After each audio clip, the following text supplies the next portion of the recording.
Hi there BookTube, my name is Christina and today I'm back with one more video, and this time I'm not gonna speak about a book, or better, I'm gonna speak about books, but not about books as a whole thing. Today I would like to concentrate and to focus only on some parts of the books and mainly on quotes. And each of us readers have some quotes that just stay with us throughout our life, that we remember and at which we can come back when we need them the most. I don't know if it happens to you too, but I have some that I really remember for some reasons and they are dear to me. And I think that I will create some kind of a series about this kind of quotes, and today I'm gonna start with the easiest and it's fantasy for me. So today I'm gonna speak about 5 quotes from some fantasy books that of course I loved, and I would really like to know if you have some favorite quotes from the same books that I'm gonna show you today, or if you have some other quotes from other books that really inspire you and they are really dear to you. The first quote about which I'm going to talk about is, I think, the main phrase throughout a whole series and even a series of trilogies, and I'm speaking about the books written by Jacqueline Carey, and I have the Italian copy of this book, but it's Kushel's Legacy, and this one is Kushel's Dart. It's an amazing fantasy series and I really fell in love with the characters in this book. You have to know that this is not a young adult book at all.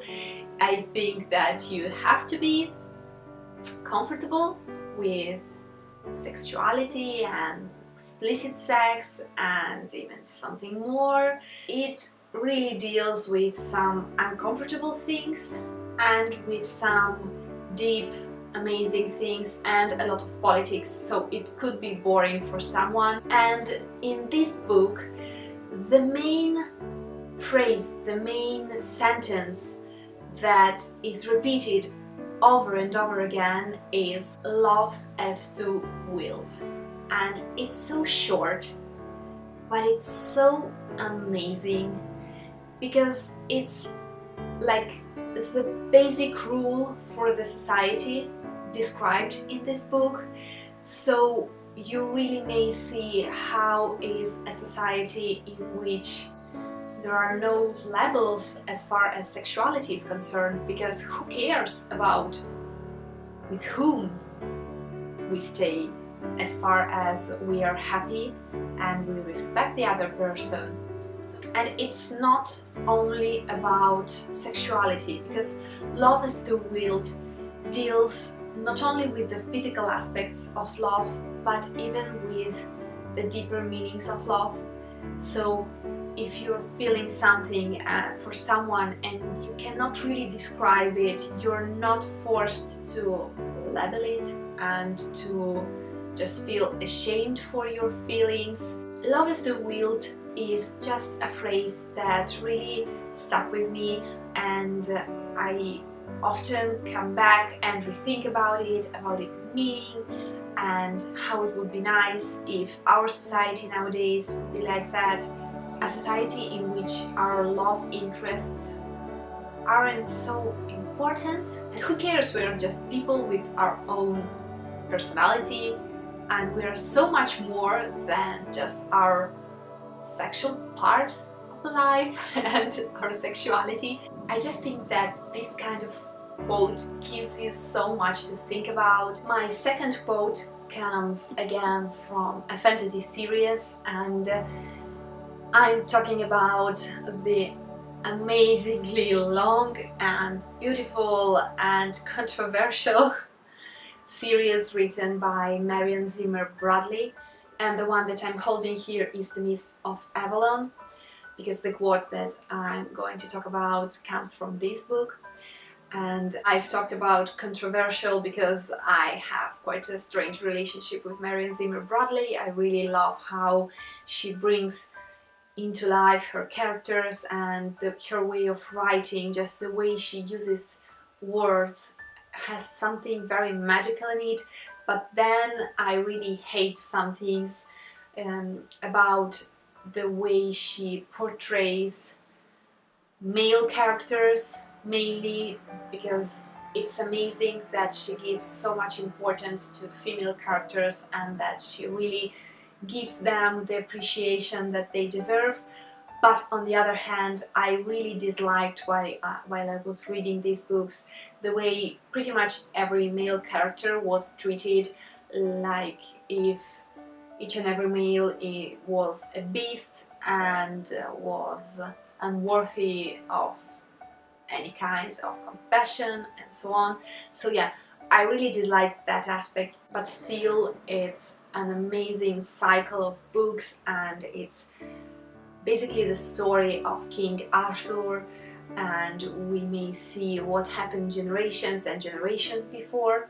And my quote for this book is, "There is no such thing as a true tale. Truth has many faces, and the truth is like to the old road to Avalon. It depends on your own will and your own thoughts, whither the road will take you." And I think that it's an amazing quote because it could be related to our real world and then to the world of books that we read about, to our world in maybe even a little bit of an unfortunate way, because we usually try to twist the truth according to what we would like to know, what we are able to bear at that moment. So it's easy for us to just accept some truths and then to put aside the others. So the truth that we accept really depends from our own will and our own choices.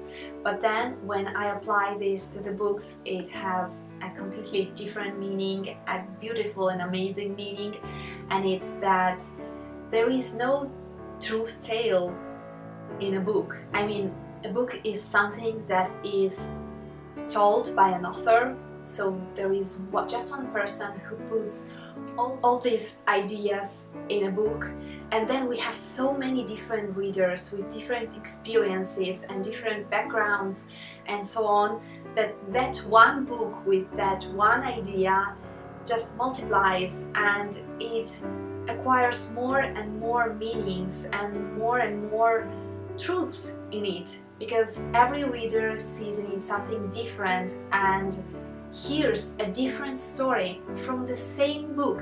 And it's why I think booktube exists and book clubs and so on, because if you give just one book to 100 of people, you will have 100 of different opinions, and this is just beautiful. My third quote comes from one of the few books that I actually reread so many times, and I think that I will reread it again and again in the future, and it's Stardust Returned by Neil Gaiman. And here again I have the Italian edition of this book. I really love to reread it sometimes because it's very quick to read through, and it has that kind of fairy tale, genuine fairy tale feeling for me that I really enjoy the experience of rereading this book. A philosopher once asked, "Are we human because we gaze at the stars, or do we gaze at them because we are human?" Pointless, really. Do the stars gaze back? Now that's a question. I was hooked, and I really remember how I felt that this quote was simple but brilliant, because in a couple of sentences it just completely flips your vision of the universe. I mean, we are so focused on ourselves our whole life, on ourselves as a person, a personality, but then even on ourselves as humanity, that we often forget that there are so many other things out there, and we rarely put those things into the big picture and try to understand how the things are going and how we may be perceived from outside, for example. So I cannot really say much more about it. It's just the kind of feeling it lives inside me every time I will read it. So if you've read the book or if you've seen the movie, because if I'm remembering correctly, at the beginning of the movie we had this same kind of quote. Just let me know what were your thoughts about it.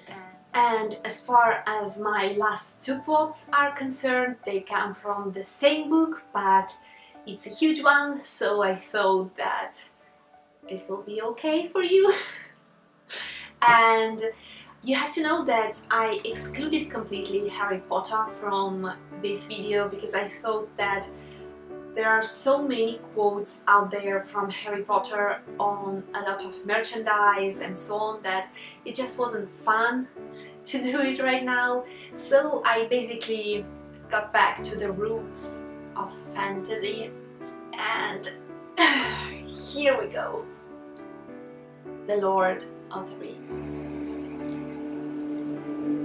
Yes, this is my face of adoration for this piece of art.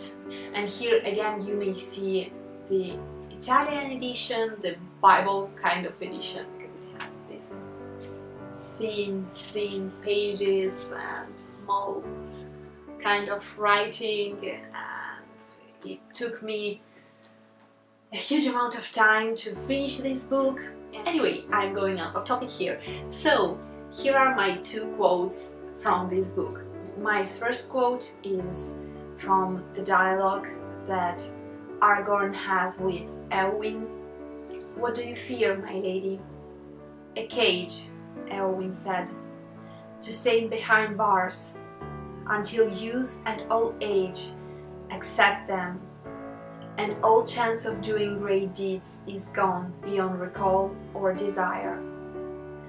And Eowyn isn't my favorite character, so this quote, I really love it for the meaning of it and not because of the character. I feel that it relates to me so much.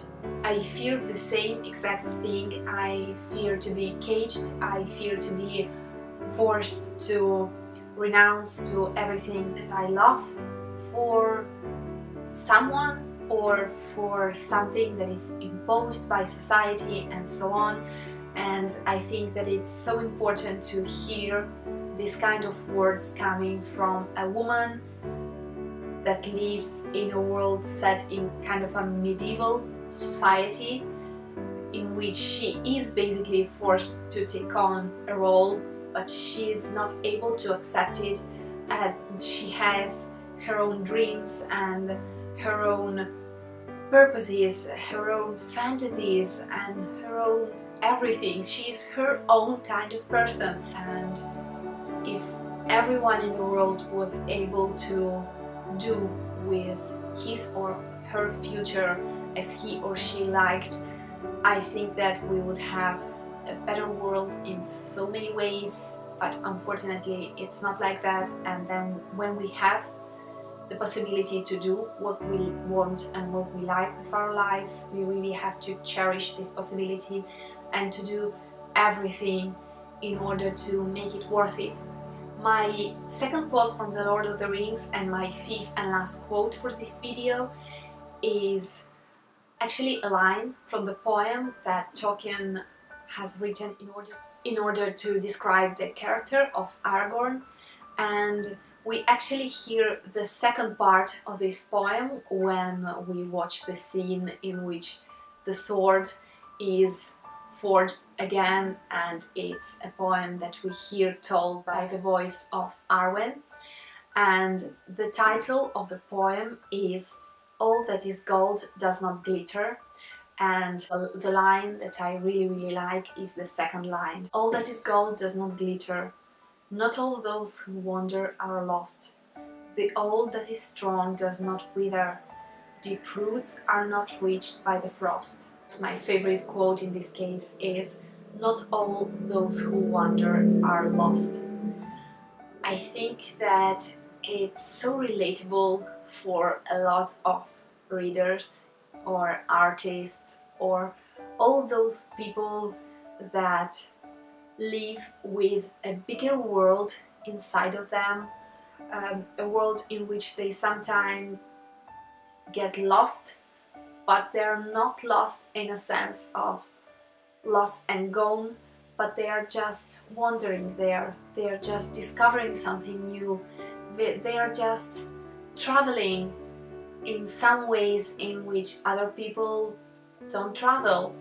A lot of people travel outside. Some people are able to travel inside of themselves and find something new and something interesting and just create something. For the readers, of course, is that kind of wandering among pages, for example, from a page to another, from a book to another, and we all live these multiple crazy lives in which we are heroes and villains and monsters and princesses. So I think that it's very, very relatable. It's okay to wander, it's okay to daydream sometimes. It really helps to recharge our batteries, and it really helps to create so much more beautiful things. Till now, I've always tried to write down the quotes that I loved on a Facebook page that I used to have, but then I just lost interest in it, or better, I'm still interested in doing it, but I have less and less time. So right now I've planned to just write down with a pen in this new journal, in this new notebook, and the pen is matching to the notebook. I will just write down here the quotes that really stuck with me, that just attract my attention or are simply beautifully written, because a quote is relevant not only when it gives you an amazing meaning or makes you discover something. A quote is important even when it makes you love your own language, because it's beautifully written. There are some words that combined with other words have a beautiful sound. So I think that it's worth to remember them. I hope that you enjoyed this video, and as usual, if you would like to tell me something about the things that I've said, or if you would like to share with me your favorite quotes or what you think about the books about which I've talked a little bit today, just let me know in the comments down below, and I will see you there very soon. Ciao! Bye!